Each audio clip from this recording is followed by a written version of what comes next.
My name is Lorenzo Soto, and I'm a student in the Masters of Athletic Training program at Arkansas State University. My research is over the association of neuromechanical factors and intercollegiate football concussion risk. Before I start, I'd like to thank all the participants that helped with this study.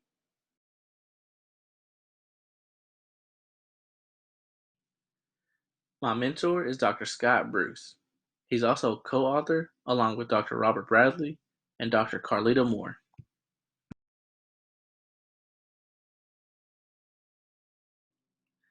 The purpose of my study is to determine differences in baseline measures of sports fitness index, physiomotor reaction time, and whole body reactive agility in Division I intercollegiate football players with a history of concussion versus those without a history. There are four main symptom groups that are related to concussions. These groups include physical, cognitive, emotional, and sleep symptoms. Sports Fitness Index is an 11-question survey about previous injuries and an athlete's psychosocial state. Questions 1 through 9 ask about musculoskeletal injuries. These injuries include bone, tendon, ligaments, or a combination between these structures. Question 10 asks about the psychosocial state for the previous 12 months. Concussion history for this study was based on the responses to question 11.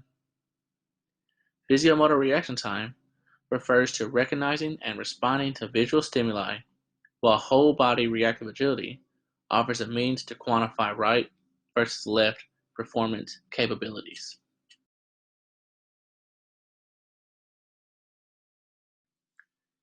Here on the left, an individual is using the tracer and is reacting to targets that show on the screen.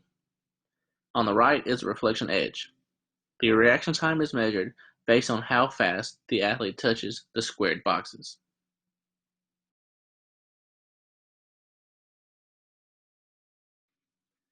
Participants for the study were 195 players from a football bowl subdivision and a football championship subdivision team. Players were baseline tested on the reflection edge and tracer. Whole body reactive agility was assessed using lateral agility and diagonal agility of the tracer. When an avatar is projected on the monitor, athletes move toward virtual targets, eliminating them when hit. Diagonal agility is assessed when targets are shown to the back right or back left of the athlete.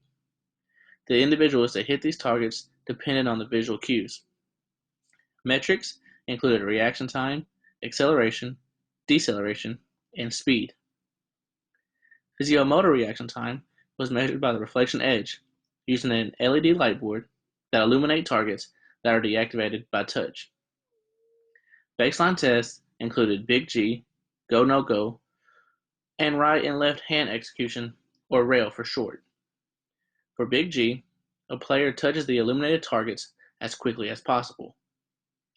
During Go No Go, players are instructed to ignore the red targets but touch the green ones. During rail, players are instructed to hit yellow targets with their left hand and purple with their right. Linear regression for multicollinearity reduced 102 variables to 41. Logistic regressions further reduced from 41 to 11 to 7. 3 of these predictors had an area under the curve less than 0.4, eliminating them from the model. The remaining 4 factors were question 6 from the Sports Fitness Index, lateral agility asymmetry, diagonal speed asymmetry from the tracer, and rail motor time average from the reflection edge.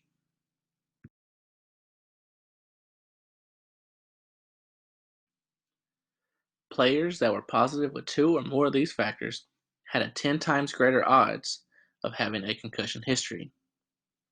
This model identified 97% of players having a concussion history.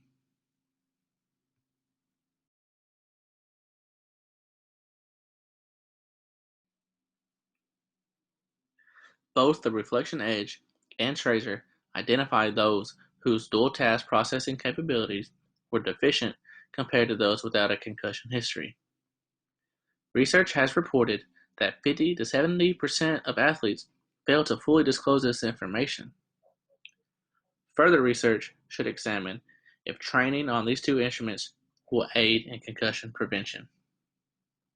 Before I end, I want to thank my mentor, Dr. Scott Bruce, co-authors, Dr. Robert Bradley and Dr. Carlita Moore, and all the participants that helped with this study.